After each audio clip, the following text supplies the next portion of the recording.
السلام عليكم ورحمة الله وبركاته. أهلا بكم يا بنات في قناة شايني ليدي. لو أول مرة تزوروا قناتي نوريني بالاشتراك في القناة، فعلي زر الجرس على الكل عشان يوصلك إشعار بكل فيديو جديد أنا بنزله. لايك حلو منك يفرحني وتعليق جميل منك. النهاردة يا بنات هعمل لك وصفة بمناسبة الشتاء، كل سنة وانتم طيبين.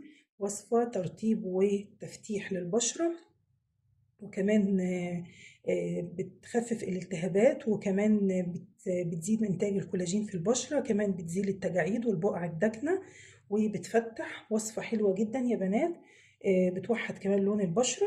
عبارة عن ايه يا بنات؟ معانا هنا زبدة شيا بطر دي يا بنات. هاخد منها معلقة كده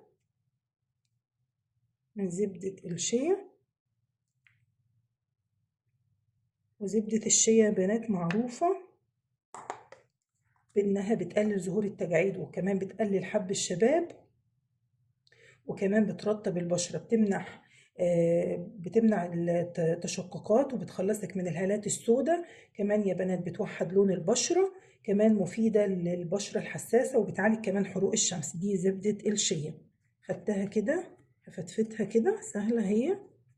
هضيف عليها ايه يا بنات؟ هضيف عليها زيت جوز الهند اللي بيرطب وكمان بيخفف التهابات البشرة. زيت جوز الهند كمان يا بنات بيزيد من إنتاج الكولاجين ويزيل التجاعيد والبقع الداكنة، وبيناسب أغلب أنواع البشرة. خدت كده ربع معلقة من زيت الجوز الهند الأصلي، بيبقى متجمد يا بنات فصل الشتاء كده زي السمنة. هقلبهم كده مع بعض يا بنات، زبدة الشيا وزيت جوز الهند.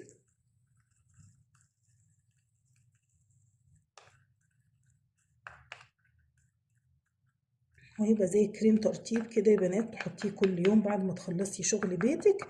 هيديكي ترطيب ونعومه لبشرتك، وزي ما قلت لك بيعالج التجاعيد وكمان ما بيخليش فيه حبوب شباب، وكمان ايه تاني؟ بيحفز الكولاجين او بيزيد من انتاج الكولاجين في البشره. هضيف ايه ده يا بنات؟ زيت الليمون.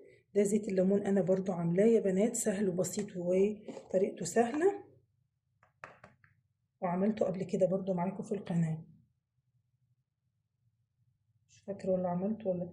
بصي طريقته سهلة يا بنات. ممكن تعمليه على الطريقة الساخن. انك تجيبي الليمون وتضربيه مع زيت زيتون او زيت لوز حلو او زيت جوز هند، تضربيهم في الخلاط وتحطيهم على النار في طاسة. تفضلي تقلبي لغاية يا بنات ما الزيت يطفى كده يظهر. كده بيبقى ده طريقة على الساخن. اما الطريقة اللي على البارد برضو بتجيبي قشور الليمون ما يكونش فيها اي مية، وبتحطيها في زيت زيتون او زيت جوز هند او زيت لوز حلو، اي زيت موجود عندك. ممكن زيت كمان الذرة، زيت عباد الشمس الموجود عندك حطيه، وتحطيهم على ده طريقة اللي على البارد. بتسيبيهم منقوعين او في مكان مظلم مدة من اسبوع 15 يوم، وبكده بيبقى عندك زيت الليمون. قلت لك الطريقتين يا بنات والطريقة السهلة، وان شاء الله هشوف لما كنتش عملته في القناة هصوره لكم ان شاء الله. هو طريقته سهلة وكل الزيوت شبه بعضها.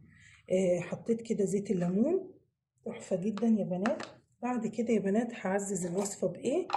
هضيف كده معلقة من أي كريم مرطب عندي.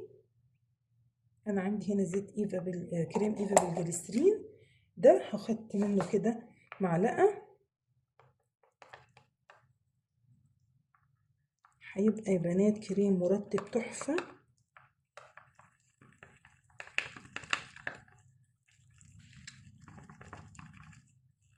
حبة كريم يا بنات تحفة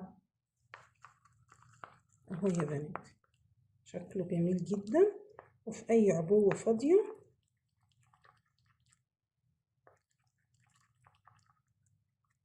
بالطريقة دي نكون خلصنا الكريم بتاعنا. ده هيبقى كريمك اليومي بعد ما تخلصي شغل بيتك، ترطبي بيه ايديك، ترطبي بيه بشرتك. حلو جدا يا بنات، ممتاز. وشوفوا طريقته بسيطة وسهلة ازاي. وفي اي علبة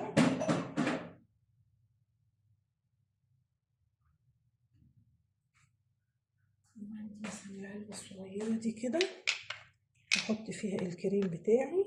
ده هيبقى الكريم اللي هرطب بيه بشرتي كل يوم بعد ما اخلص شغل البيت.